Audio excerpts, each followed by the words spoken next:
آج ایک اہم موضوع پر میں چند مدنی پھول آپ کے سامنے پیش کروں گا۔ کہا جاتا ہے کہ ایک جگہ پر ڈاکوؤں کی ایک ٹیم نے کسی مالدار شخص کو لوٹا، اس کے گھر میں گھسے۔ جیسے ہی گھر میں گھسے تو اس شخص کی آنکھ بھی کھل گئی، اس نے شور مچا دیا۔ تو جیسے ہی شور مچ گیا تو ڈاکو بھاگنے لگ گئے، تو محلے والے بھی ان کو پکڑنے کے لیے پیچھے بھاگنے لگے۔ وہ ڈاکوؤں کی جو ٹیم تھی وہ آگے آگے، محلے والے چور چور کہہ کے پیچھے بھاگتے رہے۔ آگے جا کر ڈاکوؤں کو ایک مسجد نظر آئی، کوئی اور جگہ تو سمجھ نہیں آئی، وہ مسجد میں گھس گئے اور مسجد میں جا کر جھوٹ بوٹ نماز پڑھنے لگے۔ محلے والے ڈھونڈتے ڈھونڈتے مسجد میں آ گئے، کہ یہاں تو نمازی نماز پڑھ رہے ہیں، ڈاکو لگتا ہے کہیں اور چلے گئے۔ وہ ڈاکوؤں کو چھوڑ کر واپس چلے گئے۔ اب جو ڈاکوؤں کا سردار تھا نا، بڑا عقل مند آدمی تھا، اس نے اپنی ٹیم کو جمع کیا اور کہتا ہے یار ایک بات بتاؤ، آج میں نے جھوٹ موٹ نماز کی نقل کی ہے، اللہ کے گھر میں آ گیا تو اللہ نے دنیا کی ذلت اور رسوائی سے بچا لیا۔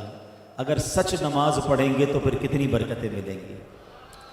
اللہ ادھر بھی بچا لے گا، ادھر بھی بچا لے گا۔ میں نیت کرتا ہوں کہ آج کے بعد میں نے ڈکیتی نہیں مارنی، میں نے حرام کمانا نہیں ہے، میں توبہ کرتا ہوں، تم بھی چاہو تو توبہ کر لو۔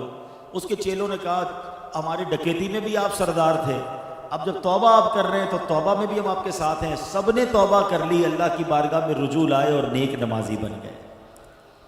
اب نماز جو ہے نا وہ کس طرح اور کہاں کہاں بچاتی ہے، قرآن پاک میں اللہ کریم ارشاد فرماتا ہے ان الصلاۃ تنہا عن الفحشاء والمنکر، کہ بے شک نماز بے حیائی اور بری باتوں سے روکتی ہے۔ یہ بڑی کمال کی چیز ہے۔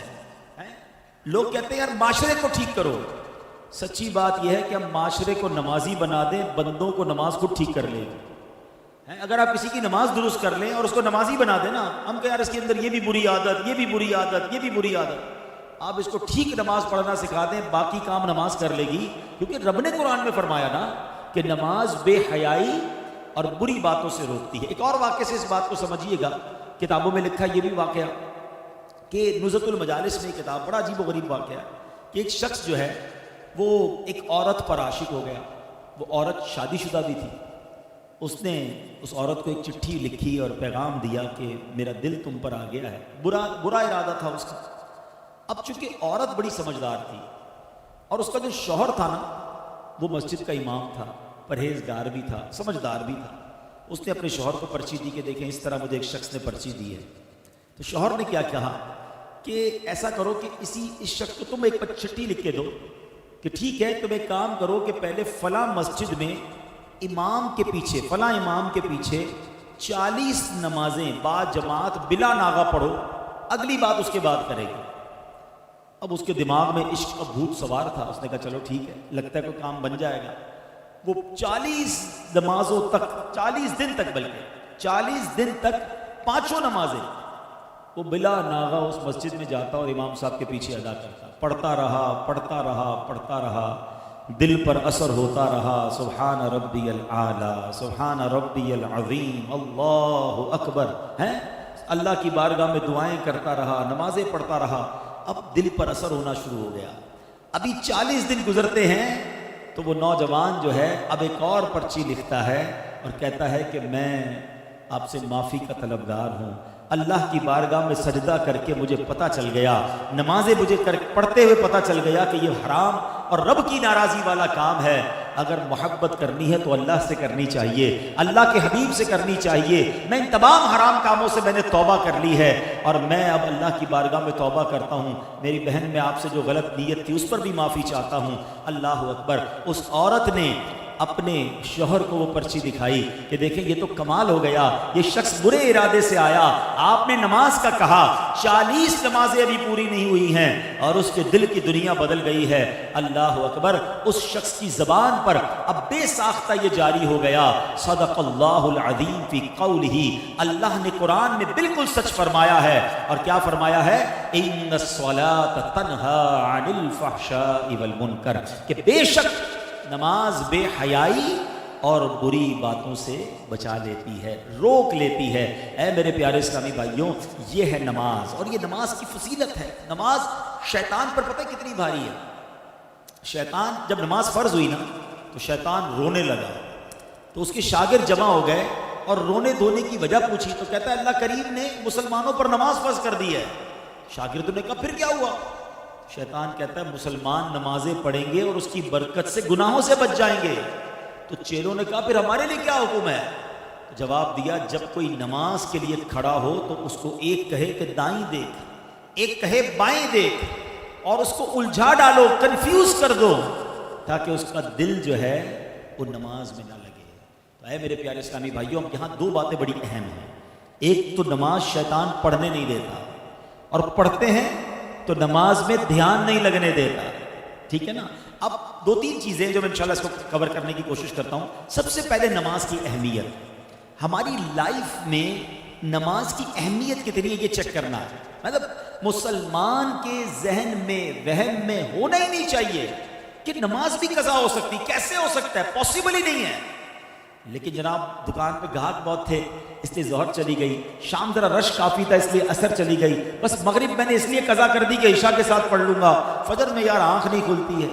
کمال ہے، اتنے عجیب عجیب ایکسکیوز لوگ دے رہے ہوتے ہیں کہ سمجھ نہیں آتا کہ مطلب آپ کی کبھی ٹرین چھوٹی اس لیے کہ صبح ٹرین تھی آنکھ نہیں کھلی، کبھی فلائٹ چھوٹی، کبھی کوئی آپ کا گاہک کہے یا کوئی اہم پارٹی کہے یا آپ کا باس کہے کہ صبح 8 بجے فلاں جگہ پہنچنا ہے، ضروری ہے پہنچنا، آپ 7:30 بجے پہنچ جاتے ہیں، الارم رکھتے ہیں۔ باقی تمام چیزوں کی اہمیت ہے، ہمارے نزدیک نماز کی اہمیت نہیں ہے۔ جس کے نزدیک نماز کی اہمیت ہے نا، آپ پوچھیں نمازیوں سے، کمال بتاؤں آپ کو، جو 5 وقت کا پکا نمازی ہے نا وہ بے چین رہتا ہے اگر اس کی کبھی جماعت چلی جائے، اس کو اندر ہی اندر سے الارم بجتا ہے، یار میری عشاء باقی ہے، میری مغرب باقی ہے، اس کو چین نہیں آئے گا، اس کی باڈی ریکال کرتی ہے، کیونکہ اس نے اپنے ذہن میں یہ بٹھا لیا ہے، یہ سافٹ ویئر اپڈیٹ ہو چکا ہے کہ کچھ بھی ہو جائے میری نماز قضا نہیں ہو سکتی۔ مبارک ہو انہیں کہ جن کی نماز قضا نہیں ہوتی۔ کیسے نماز قضا ہو جائے بھائی؟ کبھی ہماری ناشتہ قضا ہوا، کبھی دوپہر کا کھانا قضا ہوتا ہے کہ نہیں یار آج فجر یار جلدی میں تھا، ناشتہ ہی کھانا بھول گیا، اب دوپہر کا کھانا ہی نہیں کھایا۔ باڈی ریکال کرتی ہے، ہماری باڈی بتاتی ہے کہ یار دوپہر کا کھانا نہیں کھایا، بھوک لگ رہی ہے۔ اپنی زندگی میں نماز کو ایسا شامل کر لو کہ تمہیں کوئی یاد نہ دلائے، تمہارا دل تمہارا دماغ خود اندر سے کہے کہ نماز کا وقت ہو گیا، چلو نماز کی طرف۔ ہاں، اور ایسا ہو جاتا ہے ماشاءاللہ۔ آپ دیکھیں جو 5 وقت کے برسوں سے نمازی ہے نا، ان کی نماز قضا نہیں ہوتی، بالکل ٹائم پہ وہ نماز پڑھتے ہیں، کیونکہ انہوں نے اپنی زندگی کا اسے ایک حصہ بنایا۔ کچھ لوگ حصہ نہیں بناتے، موڈ آتا ہے جیسے ابھی بیان ہوا کل سے نماز پڑھوں گا، 3 دن بعد پھر نماز ختم، وہ جوش آتا ہے۔ جوش اپنی جگہ پر، آپ کو روٹین بنانی ہوگی، آپ کو پہلے اپنے آپ کو یہ سمجھانا ہوگا۔ اور نماز کتنا ضروری ہے آپ کو بتائیں، احادیث میں فرمایا گیا الصلاۃ عماد الدین، نماز دین کا ستون ہے۔ اب اس مسجد میں یہ ستون نظر آ رہے ہیں آپ کو، پلر، اللہ نہ کرے کوئی پلر کاٹ دے، کیا ہوگا؟ عمارت گر جائے گی نا۔ تو ہمارے اور آپ کے دین کا پلر ہی نماز ہے، پلر ہی نہیں ہے تو عمارت کیسے کھڑی ہوئی؟ تو سمجھیے اس بات کو، اور نمازی کے انعام اللہ اکبر۔ لوگ کہتے ہیں کوئی وظیفہ بتا دیں روزی میں برکت کا، بیماری دور ہو جائے، اللہ راضی ہو جائے۔ ارے بھائی سب سے بڑا وظیفہ ہی 5 وقت کی نماز ہے، وہ پڑھتے نہیں، باقی وظیفے پوچھ رہے ہو ہیں؟ یقین کریں احادیث میں مضمون ملتا ہے، نماز سے روزی میں برکت ہوتی ہے، نماز بیماریوں کو دور کر دیتی ہے، نماز اندھیری قبر کا چراغ ہے، نماز آپ کی طبیعت کو حشاش بشاش پوچھ رہے نماز۔ اچھا ماشاءاللہ نمازی مجھے دیکھ رہے ہیں، سن رہے ہیں، آج جب بھی وضو کرتے ہیں بتائیں کتنا ٹینشن ریلیز ہو جاتا ہے، بندہ نیا ہو جاتا ہے، کاروبار کام کاج سے اٹھ کر تھکا ہوا آئے، وضو کرے، نماز پڑھے، اس کے بعد لگتا ہے نئی انرجی آ گئی، اتنا فریش کر دیتی ہے نماز۔ نماز پڑھیں تو نا، نمبر 1 کسی صورت نماز قضا نہیں ہونی چاہیے، مسجدوں میں آیا کرو۔ ہاں اچھا، پھر کچھ لوگ پتہ کیا کہتے ہیں، یار میں مسجد میں نہیں جا سکتا، بڑا بیزی ہوتا ہوں۔ ارے میری اور آپ کی کیا اوقات ہے مسجد میں نہیں آ سکتے؟ اللہ جسے بلاتا ہے وہی اللہ کے گھر میں آتا ہے۔ مجھے ایک بات بتاؤ نا، آپ کے گھر میں آپ کی بغیر اجازت کوئی آ سکتا ہے؟ گھنٹی بجائے میں آپ کے گھر میں آنا چاہتا ہوں، آپ کہیں گے کون ہے بھائی، میں تو نہیں جانتا، میں نے بلایا تو نہیں آپ کو۔ ایسا ہی ہے نا، میرے اور آپ کے گھر میں کوئی بغیر اجازت نہیں آ سکتا، اور اللہ کے گھر میں ایسے ہی منہ اٹھا کر آ جائے گا۔ جو نہیں آتا نا وہ اللہ سے معافی مانگے۔ ہمارے ایسا ہوتا ہے کہ دکاندار، دکان کا مالک مسجد میں نہیں آتا، اور اس دکان پر کام کرنے والا 5 ٹائم مسجد میں جاتا ہے، اللہ سے معافی مانگو کہ اللہ میں نے ایسا جرم کیا کر دیا، اس کو 5 ٹائم بلاتا ہے، مجھے 1 ٹائم نہیں بلاتا، یہ میرا قصور ہے، اللہ ناراض ہو گیا ہے۔ کہیں ایسا تو نہیں کہ رب ناراض ہو گیا؟ معافی مانگا کرو اور جایا کرو مسجد میں۔ خوش نصیب ہیں جو روز مسجد میں آتے ہیں۔ اور ایک اور مزے کی بات بتاؤں، مسجد کس کا گھر ہے ذرا بتائیے گا؟ آپ کے گھر مہمان آتا ہے، آپ کی کیا تمنا ہوتی ہے؟ میرا مہمان خوش ہو کر جائے، ہیں راضی ہو کر جائے. تو کریم کے گھر میں آؤ گے تو وہ ایسی واپس لوٹا دے گا، وہ تمہیں خوش کر کے لوٹائے گا، جھولیاں بھر کے لوٹائے گا. پھر ایک اور پرابلم، مسجد میں جاتے بھی ہیں تو مسجد کا ادب ہی نہیں ہے. جیسا منہ آیا ہے، جیسے کپڑے پسینے والے میل والے ویسے ہی لے کر چلے گئے مسجد میں. یہ نہ کریں. کسی سیٹ کے گھر پہ جاتے ہو ایسے کپڑے پہن کر، کسی دعوت میں جاتے ہیں وہ تیار ہو کر پرفیوم لگا کر اچھے کپڑے استری کر کے، اللہ کے گھر میں جیسے ہی منہ اٹھایا گیا. نہ کرو. مسجد کا اکرام کرو، منہ بھی صاف ہو، لباس بھی صاف ہو، اہتمام کریں. آپ کہیں کیا کریں جناب، جاب کرتے ہیں کپڑے میلے ہو جاتے ہیں، ایک سوٹ رکھ لیں الگ سے، نماز کے وقت پہنے اسے. بزرگوں نے نماز کے لیے الگ لباس رکھے ہوئے تھے، خوشبو لگاتے تھے. اہتمام کرو گے نا، جتنا مسجد کا ادب کرو گے اتنا نوازے جاؤ گے. تیسری بات، مسجد میں آ کر بھاگا نہ کرو، جلدی نہ مچایا کرو. یہ بھی بڑا پرابلم ہے. علماء نے بڑی پیاری مثال دی ہے کہ مومن کی مثال مسجد میں ایسی ہوتی ہے جیسے مچھلی پانی کے اندر ہوتی ہے، کیسے پرسکون ہوتی ہے پانی کے اندر.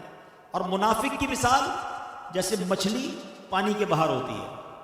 اب اپنے دل سے پوچھ لو، ہم جب مسجد میں آتے ہیں ہمارے دل کی کیفیت کیا ہوتی ہے؟ یار جلدی ختم ہو جائے بس، کسی طرح لیٹ ہو رہا ہے یار. ابھی تک امام صاحب کبھی 2 منٹ نماز لمبی کر دے تو لوگ نمازی امام صاحب کو پکڑ لیتے ہیں، حضرت آپ نے آج 2 منٹ زیادہ لے لیے، 1 منٹ دعا لمبی کرا دی. اللہ کے بندے، تجھے 2-3 منٹ اللہ کے گھر میں بیٹھ کر پرابلم ہو رہی ہے. اچھا یہی اعتراض کرنے والا باہر پان کی دکان پہ آدھا گھنٹہ کھڑا رہ جائے گا، اس کو وہاں پرابلم نہیں ہے. یہاں پرابلم ہے کہ 3 منٹ زیادہ کیوں، امام صاحب 1 منٹ لیٹ کیوں، اور درود پڑھ لیتا ہے 1 منٹ. بھائی اللہ کے گھر میں بے سکونی کیسی ہے؟ اپنے دل سے پوچھو کہ میں اللہ کے گھر میں جاتا ہوں تو بے چینی کیوں ہوتی ہے؟ دل کا علاج کرو، سکون سے بیٹھا کرو. دنیا میں کوئی بڑا سیٹ صاحب ہمیں بلائے، بہت بڑا آدمی، اور ہمیں کہے کہ بھائی 5 منٹ کے لیے آپ کا ٹائم ہے، ہم چلے جائیں اور 10 منٹ بٹھا لیں. ہم باہر آ کے کہتے ہیں یار مجھے تو 10 منٹ بٹھایا ہے، مجھے 5 منٹ 15 منٹ ایکسٹرا ٹائم مل گیا. تو پھر دنیا والا 10 منٹ زیادہ بٹھائے تم خوش ہوتے ہو، اللہ کے گھر میں 5 منٹ زیادہ بیٹھنے کے لیے تیار نہیں ہوتے ہو.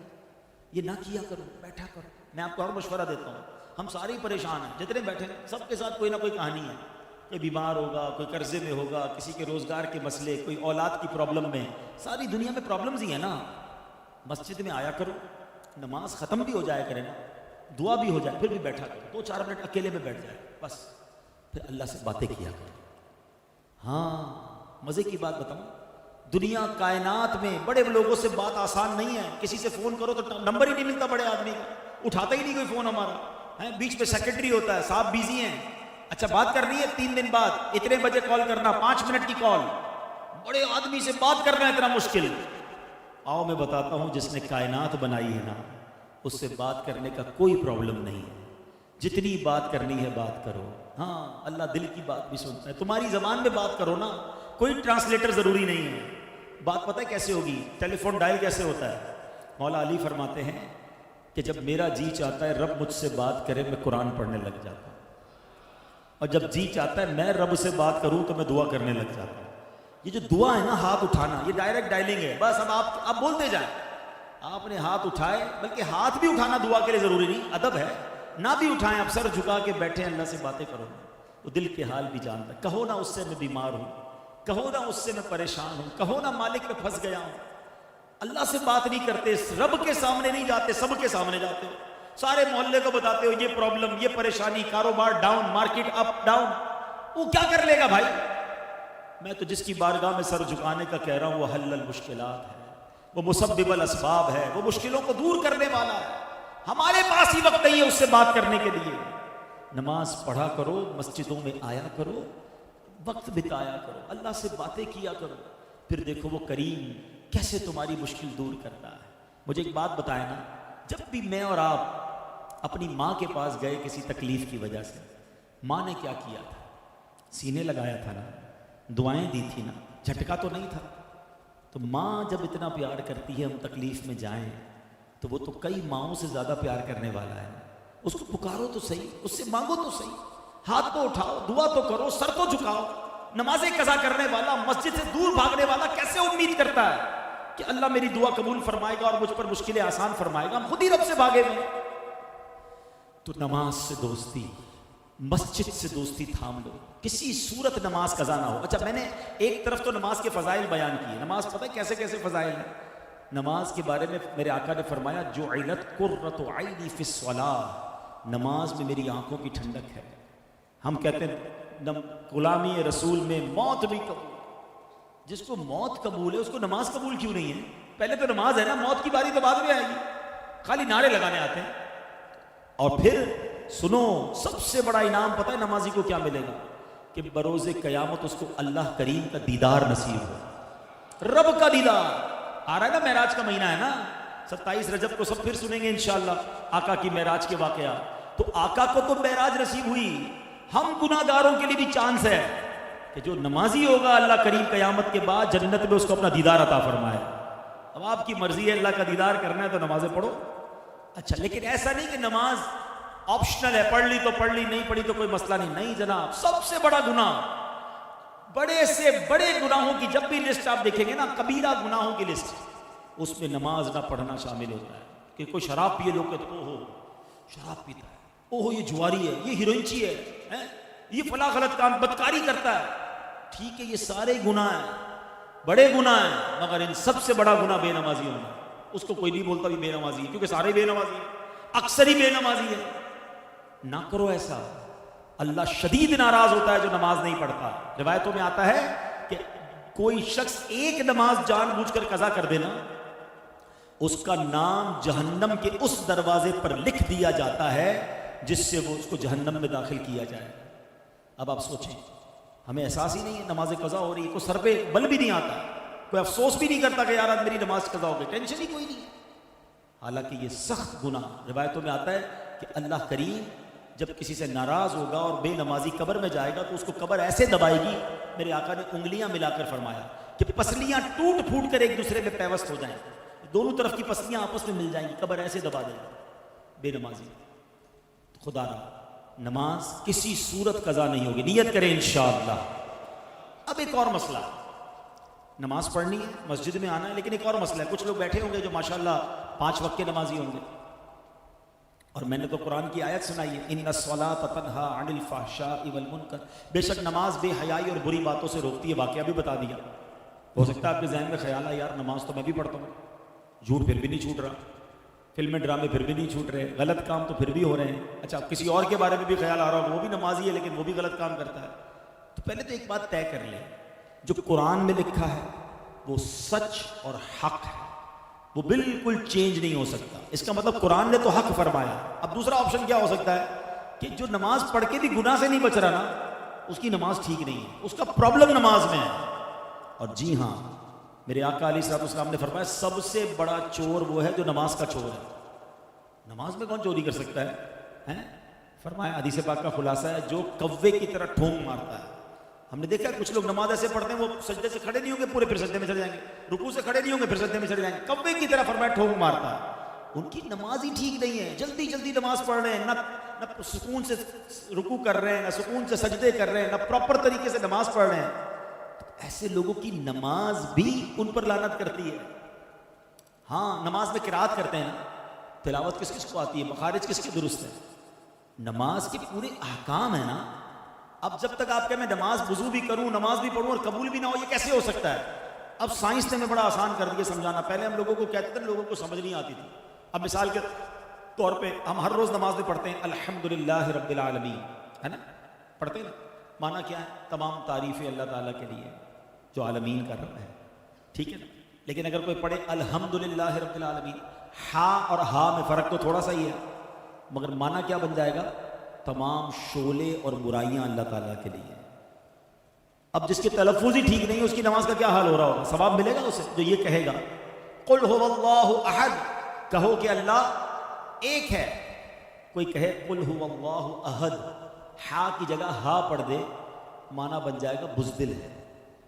اب بتاؤ کیا معنی بنے گا؟ نماز میں کیا فائدہ ہوگا؟ نمازیں پڑھی جاؤ، سردی میں وضو بھی کر رہا ہے بیچارہ، نماز بھی پڑھ رہا ہے، مگر نہ مخارج ٹھیک ہے، نہ سجدہ ٹھیک ہے، نہ کہیں نماز سیکھی ہے، تو نماز کیسے بے حیائی اور برائی سے روکے گی؟ سیکھی کہاں ہے نماز؟ آپ یہاں مارکیٹ میں کام کرتے ہیں، آپ نے کام سیکھا ہے، کسی کاریگر کے ساتھ بیٹھ کر آپ نے کڑھائی سیکھی ہوگی، سلائی سیکھی ہوگی، کسی استاد سے شاگردی اختیار کر کے کام سیکھا۔ نماز کدھر سے سیکھی مجھے بتا دیں؟ کیوں یار وہ ابو جیسے پڑھتے تھے ویسے ہم پڑھتے تھے، محلے میں لوگ وضو کرتے ہوئے دیکھا ویسے ہی وضو کرنا شروع کر دیا، ایسے تو نہیں ہوتا نا۔ اچھا پھر جب ایسی بات ہم کرتے ہیں نا کہ یار تلفظ کی غلطی یا نماز کے فرائض واجبات کی غلطی نماز فاسد کر دیتی ہے، تو شیطان بھی تو ہے نا، تو شیطان کان میں آواز ڈالتا ہے یار ایسا تھوڑی ہوتا ہے، اللہ معاف کرنے والا ہے، تھوڑا بہت تو چلتا ہے۔ تو اب یہ تھوڑا بہت چلتا ہے نا، یہ ہمیں سائنس نے سمجھانا آپ کو آسان کر دیا، ہم تو پہلے بھی سمجھاتے تھے، اب میں آپ کی زبان میں آپ کو سمجھاتا ہوں۔ سب کے پاس موبائل فون ہے، اپنے موبائل پر آپ نے کوئی پاسورڈ لگایا ہوا ہے، ٹھیک ہے، مثال کے طور پہ آپ نے عبدل نام لکھ دیا ہے پاسورڈ، یا ویب سائٹ پر یا بینک اکاؤنٹ پہ، اب اس میں اے آپ نے کیپٹل لگایا ہوا ہے، میں کہوں یا ذرا اسمال لگا دیں، ہاں بھائی کھل جائے گا، پاسورڈ کھلے گا، اے ہی تو ہے، چھوٹا ہی ہے نا، آپ کہیں گے نہیں بھائی، اچھا چلیں دو الفاظ کے بعد ایک نقطہ لگا دے بیچ میں، اب کھل جائے گا پاسورڈ؟ اب بھی نہیں کھلے گا، صرف نقطہ ہے یار، نہیں، اچھا نقطہ بھی نہیں، اسپیس دے دیں صرف بیچ میں، اب کھل جائے گا، اب بھی نہیں کھلے گا۔ اچھا کمال ہے یار، تمہاری ویب سائٹ میں نہ اسپیس چلے نہ نقطہ چلے، اور میرے رب کے قرآن میں جیسے پڑھو چل جائے، وہاں سمجھ آ رہی ہے ساری باتیں کہ بھائی جیسا پاسورڈ ہے ویسا ہی لگانا ہوگا، اور نماز اپنی مرضی کی پڑھو اور کہ اللہ قبول کر لے، ایسا نہ کرو۔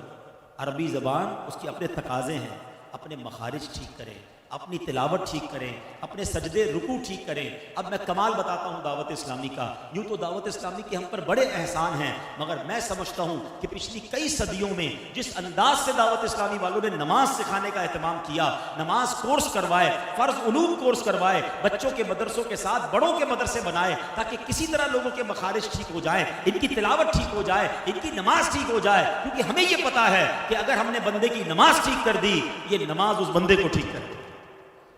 ہاں بندہ ٹھیک ہو جائے، اس کی نماز یہ پراپر پڑھ لے، کیونکہ رب نے قرآن میں فرمایا، ہمارا کوئی کمال نہیں، اللہ نے فرما دیا کہ نماز بے حیائی اور برائی سے روکے گی، بس آپ کسی طرح نماز ٹھیک کر لو، باقی انشاءاللہ نماز اپنا کام کر دے گی۔ تو اے میرے پیارے اسلامی بھائیوں، گلف مارکیٹ میں کام کرنے والوں، آج میں آپ کے پاس ایک ہی پیغام لے کر آیا ہوں کہ پلیز اپنی نماز پر توجہ دیں۔ پہلی نیت یہ کریں کہ کچھ بھی ہو جائے آج کے بعد ہماری کوئی نماز قضا نہیں ہوگی۔